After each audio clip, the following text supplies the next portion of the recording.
Hello மக்களே, மணி 7 ஆச்சு.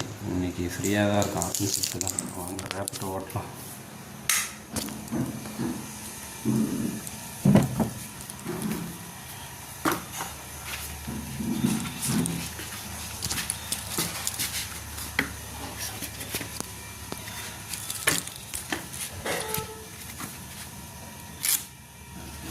ஏதாவது புக்கிங் இவ்வளோதா இல்லைன்னு பார்ப்போம். ஒரு 1 ஹவர் வெயிட் பண்ணுவோம்.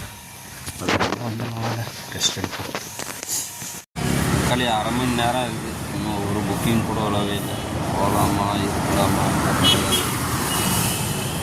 ஹவருக்கு மேலே ஆகிடுச்சு.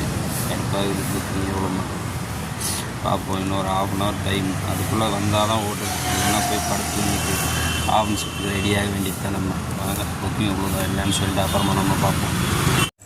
மக்களே, காலையிலேருந்து 7 மணிக்கு ரைடு எடுத்தேன். மணி இப்போ என்ன டைமு 10 மணியாக ஆகுது. 7 ரைடு ஓட்டினேன். 330 ரூபா வந்துச்சு. அதில் பெட்ரோல் ஒரு 150 ரூபா அடிச்சிட்டேன். அப்புறம் ரேப்பிட்டு அவங்க வேலட்டு அவங்க கமிஷன் பிடிப்பாங்கல்ல. அமைதியாக ஒரு நிமிஷம் வேறு கமிஷன் பிடிப்பாங்கல்ல. அந்த கமிஷன் ஒரு 70 ரூபா போச்சு. இன்றைக்கி ஓட்டி வேஸ்ட்டு தான். லாபமெல்லாம் ஒன்றும் இல்லை மகனே. அடிச்சு போடுவேன். லாபமெல்லாம் ஒன்றும் இல்லை, வேஸ்ட்டு தான். நல்ல மைலேஜான வண்டியாக இருந்தால் ஒன்று சொல்லுவேன், எடுத்து ஓட்டலாம் ஃப்ரீயாக இருக்க டைமில். இதுக்கு முன்னாடி ஒரு ரைடு எடுத்தால் பொங்கல் சீசனில் அது ஒரு 800 ரூபா பக்கம் வந்துச்சு. அது நல்ல யூஸ்ஃபுல்லான. அது ஒரு ஈவினிங் ஒரு 6 மணிக்கு எடுத்தேன்.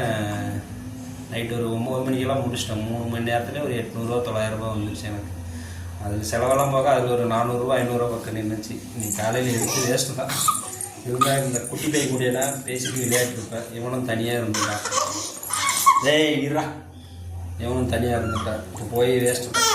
உடம்பு தான் அழைச்சிது. விடுங்க. இதில் போனோன்னா ஒரு நல்ல யூஸ்ஃபுல் என்னன்னு பார்த்தீங்கன்னா ஒரு சப்ஸ்கிரைபர் கிடச்சிருக்கு. அது யூஸ்ஃபுல் தான்.